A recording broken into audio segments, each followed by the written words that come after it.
All right, hello again from HighByte booth. We're here with John. So John, tell us what's your favorite debate about connected industry? And how you feel different about it, perhaps what other people think about it? Yeah, I mean, when we think of connected industry, we're thinking about connecting to the source equipment, contextualizing the data, and delivering usable data quickly at scale. The debate would probably be, people just want to move data, and they just connect everything, get the data up into the IT systems, and we'll be all done. And we'll just be able to analyze everything and totally understand it. And what they find is they end up, we say, they wanted to build a data lake and they ended up with a data swamp. And you need to take a step back. You need to think about what data you need. I often say to people, there is infinite data in the factory. You have PLCs that could have hundreds of thousands of data points, and you could collect that data at 1 millisecond. We need to focus on what are the problems that you're trying to solve, what data do you need to solve those problems, and then deliver that to the system that needs it for the persona that needs to use that information. And it's all about solving business problems. And that's where people need to start. It's not just about connecting and figuring out later. So this is moving fast, and you talked about way too much data. You need to focus on solving a problem, but what's the framework?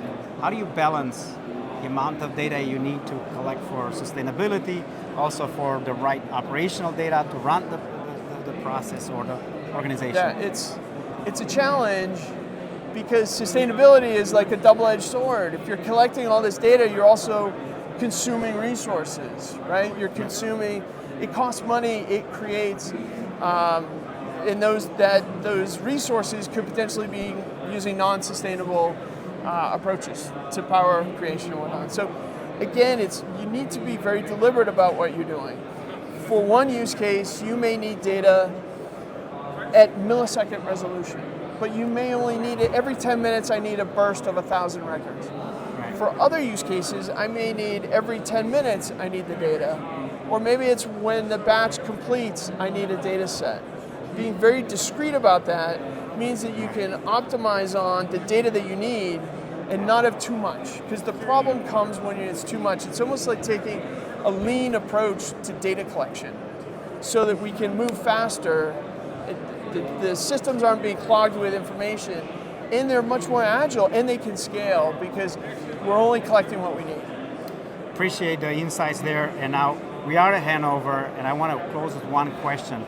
How was the show for you, and what do you see a common thread within the customers from what you were last year perhaps at a trade show? Yeah, the show has been awesome for us. There's been lots of people that are really interested, really engaged. The biggest change, I would say, is a year, 2 years ago, we really had to educate people on the problem. Educate them on, as your systems scale, you're going to have this challenge of data contextualization. It feels like they get that now. They understand that, and what they're looking for now is, how do we solve this problem? We have a need for data. We've trained our people on how to use data. We did a proof of concept, but it doesn't scale. How do we scale this out? And for us as a software vendor, that's the conversation that we really want to have with them, is how can we deliver results for them quickly? So it's been a lot of fun. Appreciate it, great to see it, and thank you for the insights there, John. Yeah. Look forward to have you on IoT World Days. We'd love to.